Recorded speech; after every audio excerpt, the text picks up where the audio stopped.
Do you like big knives? If so, you'll like this video. If you're not a fan of big knives, maybe I can convince you.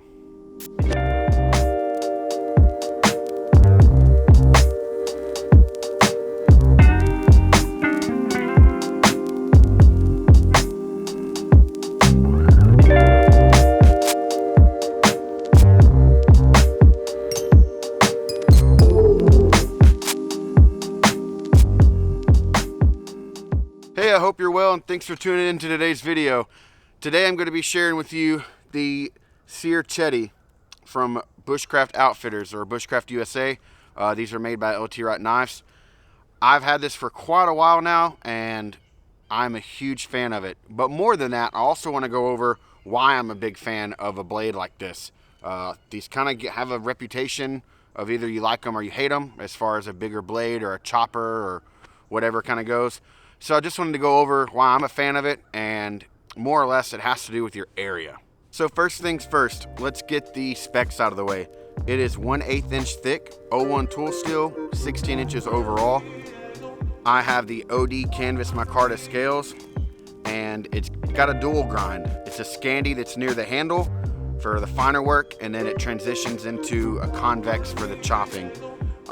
The tip of it is rounded and also sharpened, and then it comes in a Kydex sheath.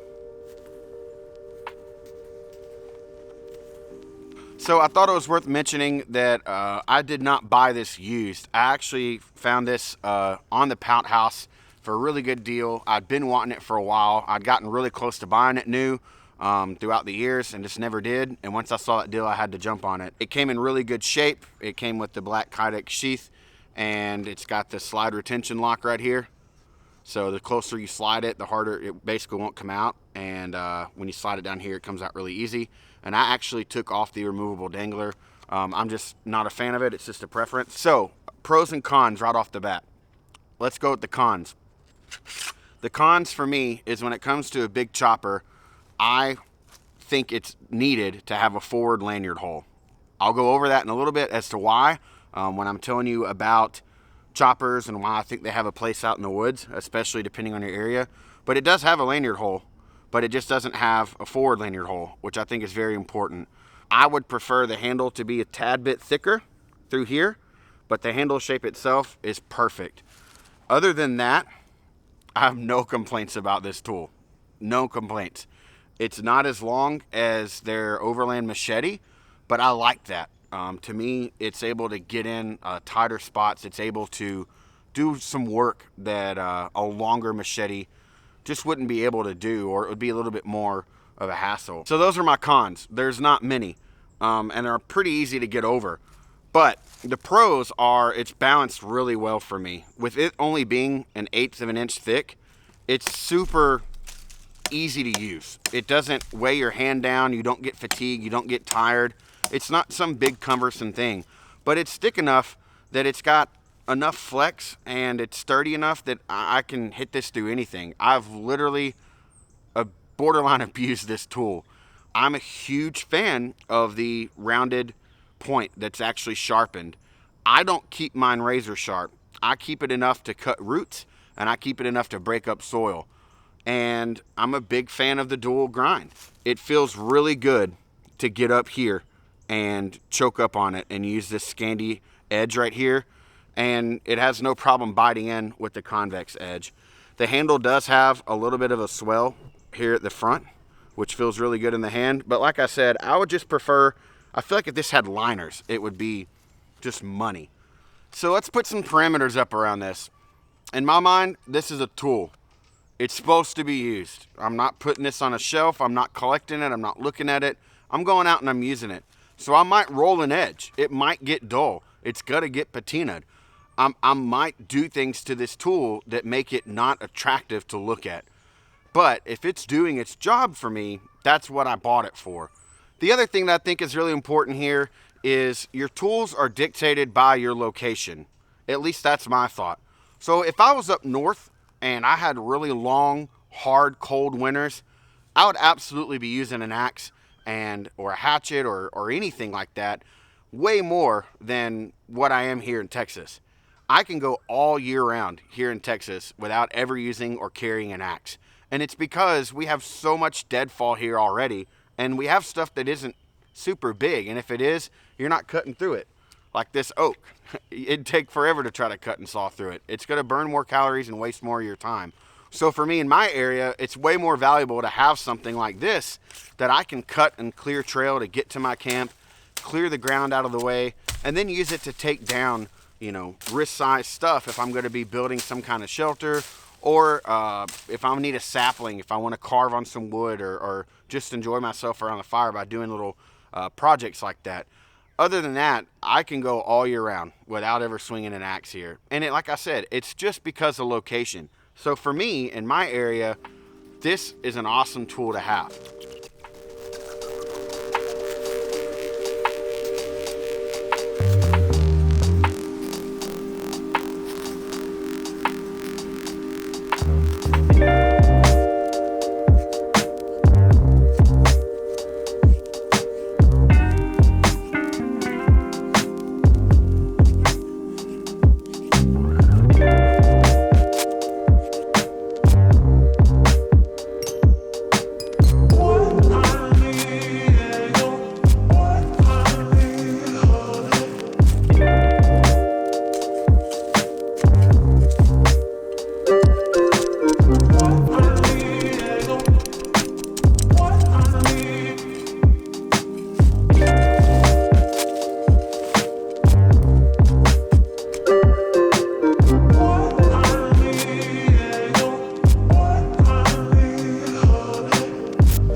So let's go over one of the cons that I have. This doesn't have a forward lanyard hole.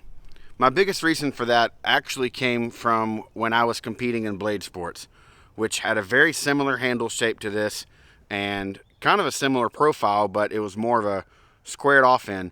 Basically, they're competition knives. You've more than likely seen the videos from them. It's a really fun sport, really fun activity to do. But what I learned the most was the importance of a forward lanyard hole.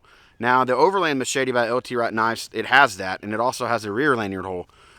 The issue that I have with it is if I'm using this to swing and to cut down saplings or brush or whatever, the way that I have mine set up, if I put this around my wrist and twist it to hold this, if something were to happen and it was either to slip out or my grip give out, this would swing down and be a wild blade, just swinging in the air. If this were a forward lanyard, like up here, by the time that I wrap it around and I put it on my wrist, I could either pull it over the top of my hand and then wrap it, or even just wrapping it normally.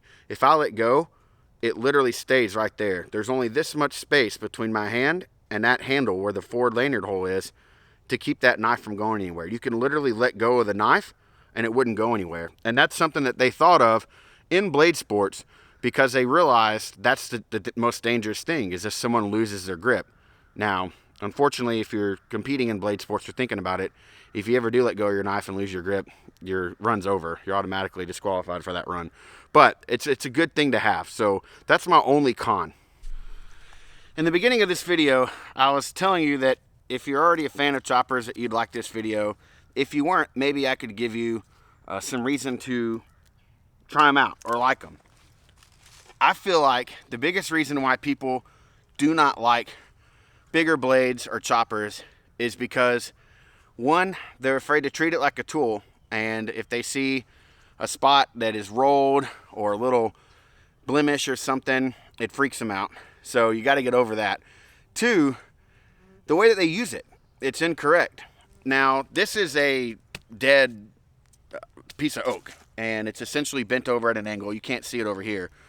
If I were to just come straight down like this and try to cut through this thing, it ain't gonna happen. It's gonna take forever. Much like an axe, you wanna come at an angle and you wanna take a good, almost V approach to it because you want chips to fly out.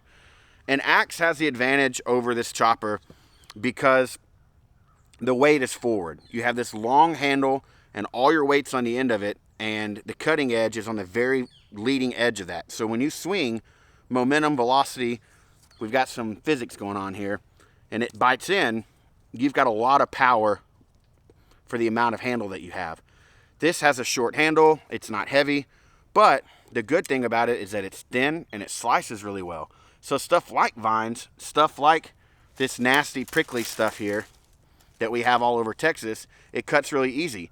Saplings, it cuts really easy. We've all seen it. You can take a Mora knife that's not even full tang, bend a sapling over or find its natural curve and push cut through it. I feel like the biggest issue that people have is they're coming too straight of an angle when they're going to cut stuff, and they're like, it's not cutting, it's not slicing. But if you come at a sharper angle like this, and then on your backswing you do the same thing, it's in your wrist and it'll bite through stuff. You can get some really nice chunks out of this. Look at this. That's pretty deep.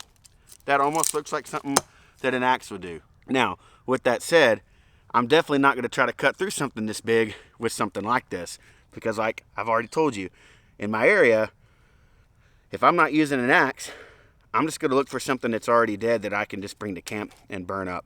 So it's a give and take, but definitely if you're interested in a bigger blade or you're just wanting to try something new, work on your angle like that. Make sure that you're backing away, that you're safe. You don't have your hand up here in the way. Keep your hand off to your side and just work on coming at more of a 45. And you'll be surprised at how quick and easy and efficient something like this can be. So to wrap up this video and overview of the Serechete from Bushcraft Outfitters, I'm a big fan of it. I think it's a really versatile tool, especially for the area that I live in. And if this is something that you think would benefit you in your area, I'd recommend checking it out. I'll put a link in the description below as to where you can buy it. I think there's a sale going on the last time I looked, so it might be a good chance for you to snag it. Anyways, thanks for watching today's video. Remember, get outside and enjoy the woods.